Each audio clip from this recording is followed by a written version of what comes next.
அதிமுக 11 முறை தேர்தலில் தோல்வி பெற்றதற்கு சும்மா நேத்து சொல்லியிருக்காரு.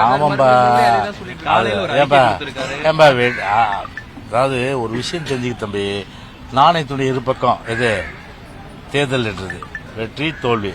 96 வந்து டிஎம்கே எத்தனை சீட் எடுத்தது? 2 சீட் எடுத்தது. அப்புறம் வந்து சாரி 91 96 ஆட்சி கொண்டுல ஆர்கே நகர் டிஎம்கே டெபாசிட் போச்சு. மறுபடியும் எலெக்ஷன் நின்னாங்கல்ல.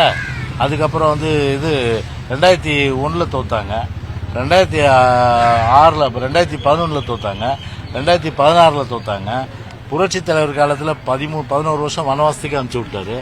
77 வரல, 80 வரல, 84. இதெல்லாம் ஏன் பேச மாட்டேன்றீங்க நீங்க? அப்ப தொடர் தோல்வி திமுக சொல்லல. தொடர் தோல்வி திமுக ஒரு பிம்பத்தை ஏற்படுத்துது. அண்ணா திமுக ஒரு தொடர் கிடையாது.